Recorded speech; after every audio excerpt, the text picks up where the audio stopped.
of course, and the Bills playing the Chiefs. They've lost both of Josh Allen's playoff starts against the Chiefs, but Allen's certainly not to blame for those losses, right? In his 2 playoff starts against the Chiefs, Allen has thrown 6 touchdowns, just 1 interception, while accounting for 386 yards per game. The Bills have scored 30 points per game, but the issue has been their defense, of course, which has allowed 40 points per game. You can think of so many of those examples.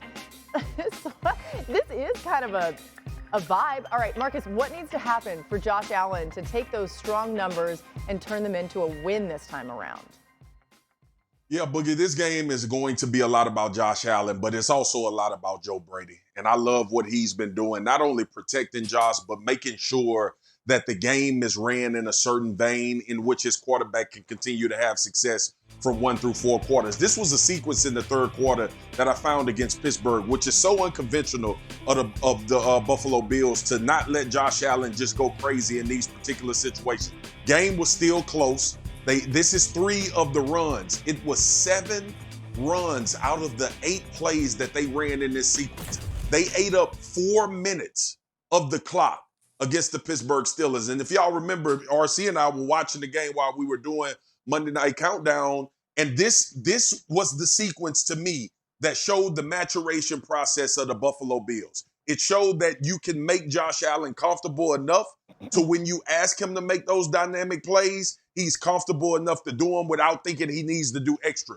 Joe Brady has been a godsend for this offense. He's been a godsend for Josh Allen, and now I think Josh Allen is finally reaching his peak because he has a complete offense to play with him. Yeah, it reminds me of that Philadelphia game when we were all texting about, oh my gosh, they're handing the ball off. When they find their run, you know, when Buffalo finds whatever run out of whatever personnel in that game, they are going to call it until you show that you can stop it. I think out of respect for Kansas City's secondary, mainly their corners and Nickel McDuffie, this becomes a massive Dalton Kincaid game. And the way that Joe uses him, formation is great. First of all, they get into 6 offensive linemen. Make sure we could protect. Then they have Kincaid in that slot formation, and they really give him the two-way go. There's that little motion by the receiver. We get that scissors action with the play fake.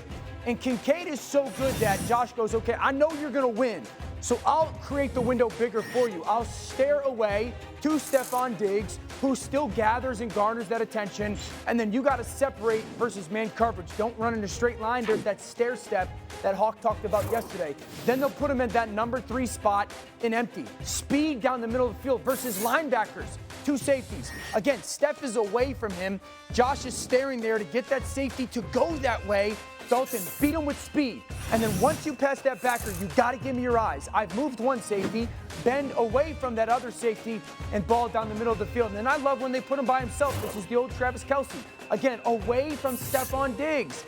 If you're going to play with one safety, ball's going to go to Kincaid. He's up top by himself. That safety drops down. It's one-on-one. He runs routes like a wide receiver. If they played 2 safeties, he would just dump that ball off to Stephon Diggs in space. So I love the fact that they are, like, if we want to keep it real, they're using Kincaid and Steph like the Chiefs used to use Travis Kelce and Tyreek Hill. Interesting. Well, the other piece of it is, too, remember who made the big plays against Kansas City early on in the season? It was James Cook. So as you mentioned Joe Brady and some of the changes we've seen since he took over as the offensive coordinator, obviously using Dalton Kincaid as well as he emerged after Dawson Knox's injury, James Cook was able to stretch this field. There's a touchdown in the high red zone where they go triple seam. He also got the rail route down the sideline. And I think he can be big in this game as well, because we've seen Steve Spagnuolo and L'Jarius Sneed take away your number 1 option at the wide receiver position, but they utilize James Cook extremely well in the pass game, and I think that could benefit them in the playoffs as well. Guys, I can't help talking about the pass game we saw in the playoffs.